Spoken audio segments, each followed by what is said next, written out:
Lagos Talks 91.3. News. President Bola Tinubu has moved to London after concluding the two-day summit in France on Friday.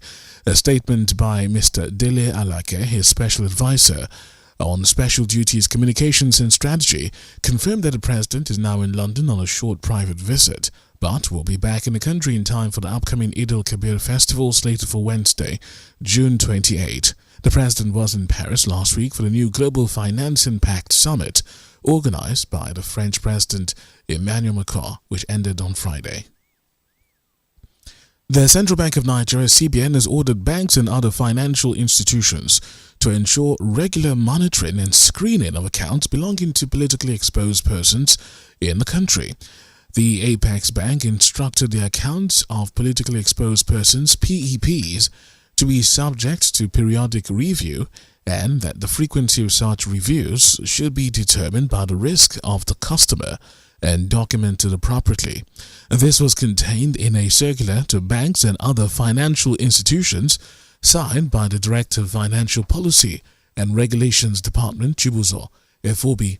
The Apex Bank further explained that those entrusted with prominent public positions in the country are categorized as domestic politically exposed persons, PEPs, while those holding prominent public positions in any other foreign jurisdiction were referred to as foreign PEPs. It also ordered banks to ensure that customer due diligence is continually carried out even after a relationship has been established with the customer.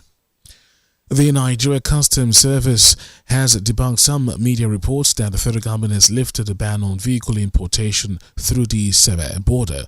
Customs Public Relations Officer, Seme Area Command, Mr. Hussaini Abdullahi, in an interview explained that the service had not made such a pronouncement at all, though a proposal was written by some freight forwarders to the federal government. The customs spokesman said that a recent visit by the Director of Road Transport in the Ministry of Transportation, Ibrahim Musa, only confirmed that the letter by the freight forwarders had been received and acted upon by the ministry by forwarding it to the higher authority. The Seme border was amongst the 4 land borders reopened by the federal government on December 16, 2020 by the then Minister of Finance, Budget and National Planning, Mrs. Zainab Ahmed. The Joint Admissions and Matriculations Board, JAMB, says it is contemplating a new policy to allow the Unified Tertiary Matriculation Exams UTME candidates write the exams with their personal phones and other devices.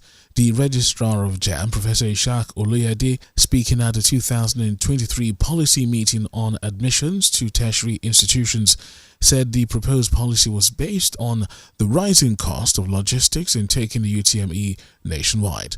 According to him, it cost the JAMB over 1.2 billion naira to equip a computer-based test center in Kaduna State, particularly in procuring computers which candidates use to take the exams.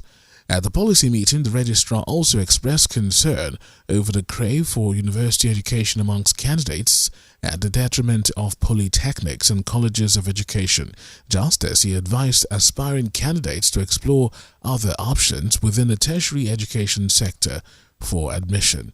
In the meantime, JAMB has adopted a national minimum tolerable score for admission into universities, polytechnics and colleges of education as 140, 100 and 100 respectively. Professor Ishaq Oluyede said all institutions must abide by the rule and must not go below the approved points, and ordered institutions to collect more than 2,000 naira as screening fees from candidates. He also said that every tertiary institution must ensure its own minimum standard, especially as it relates to institutional screening and grading in the senior secondary certificate exams, which must not be lower than 50 marks. Troops of the Nigerian Army have uncovered a baby factory in a trans-border settlement between the Nigeria-Cameroon border in Adamawa State and arrested 7 suspects. The brigade commander, 23 Armored Brigade Yola, Major General Mohammed Jibrin Gambo, who paraded the suspect the weekend at the brigade headquarters in Yola, the Adamawa state capital, said the troops also rescued 17 teenage girls between the ages of 19 to 21 and 2 babies. Speaking with newsmen, the leader of the camp, Abubakar Abdullahi, said he operated a brothel, human trafficking joint and baby factory as he got the girls from Adamawa, Gombe and nearby Borno states. The rescued girls had said they were recruited as minors and brought to the camp without the knowledge of their families, with the further claim that the money they realized from their daily tasks was held back by their captors, so they cannot escape. The police command in Enugu State has debunked a video clip currently in circulation alleging that a part of the state is unsafe due to a series of kidnappings there as untrue. In a statement issued by the command spokesman DSP Daniel Ndukwe on Sunday, the Enugu State Command emphasized that the video with the accompanying message and the news publications are not only untrue but highly unfounded and misleading. The spokesman said the command acknowledges the recent reoccurrence of acts of kidnapping at some locations of the said road, but noted that sensationalizing and blowing the situation out of proportion was wicked, while those peddling the fake video clip were not doing so in the best interest of the security and safety of the state and its people. In Lagos, the state government, through its Domestic and Sexual Violence Agency, has unveiled a co-haven, a shelter for survivors of domestic violence. Executive Secretary of the Domestic and Sexual Violence Agency DSVA, Mrs. Titilola Viva Adeniyi, at the opening of the shelter, said it was part of the state's government's commitment to ensure that holistic support was provided for survivors of sexual and gender-based violence.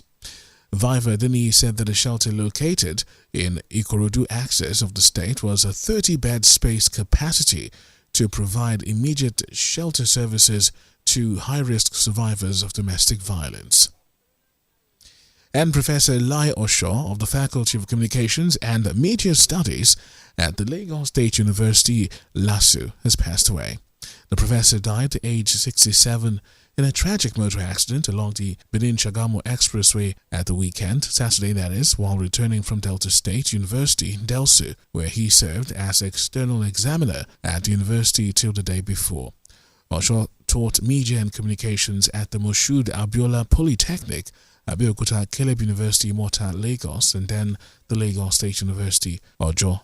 Sierra Leoneans began voting Saturday in a fiercely contested presidential and parliamentary elections amid a cost of living crisis which helped spark deadly riots last year. Some 3.4 million people are expected to choose between 13 candidates vying for the presidency, including incumbent Julius Maada Bio of the ruling SLPP, who's seeking a second term. A candidate needs 55% of valid votes to be elected in the first round. Results of Saturday's polls are expected to be announced within 48 hours, and if no candidate gets the mandatory 55% of the valid votes in the first round, the two front-runners will go into a runoff election 2 weeks after the official announcement of the first-round result. America's top diplomat Antony Blinken has said an attempted army mutiny in Russia shows real cracks in President Vladimir Putin's authority.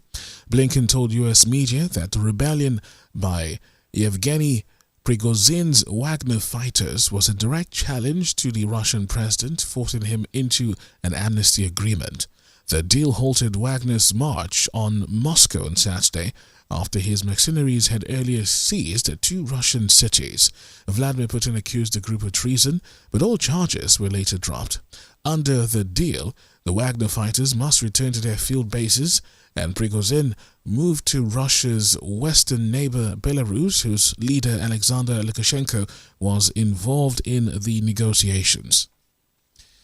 The Debt Management Office, DMO, says the total public debt stock of Nigeria as of March was 49.95 trillion naira.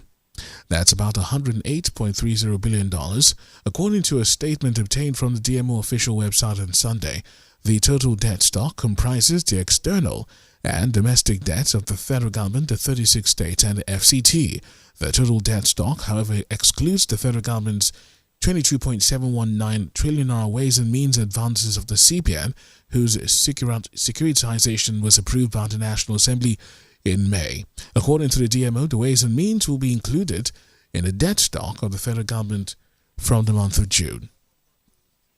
The United States will host the expanded 32-team Club World Cup in the year 2025. FIFA said the dates, host cities, and match schedule for the tournament will be established at a later date, and the new competition is planned to include 4 representatives each from Asia, Africa, and CONCACAF, which includes North and Central America, as well as 6 from South America, 12 from Europe, including the winners of the last 5 Champions Cup, and 1 each from Oceania and the host country. FIFA also announced it was pushing back the decision on the host of the 2030 World Cup from September or October to the second half of next year to ensure additional consultation with all key stakeholders.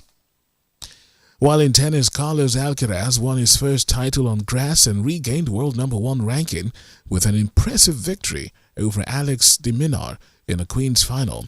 The 20-year-old Spaniard's 6-4, 6-4 triumph means he moves above Novak Djokovic in the rankings and will be the top men's seed at Wimbledon, which begins on the 3rd of July. Considered the main threat to Djokovic's defense of his Wimbledon crown, Alcaraz will now hope to emulate his compatriot Rafael Nadal, who triumphed at Queen's in 2008 before going on to win Wimbledon for the first time a few weeks later. And that's where we'll stop this morning.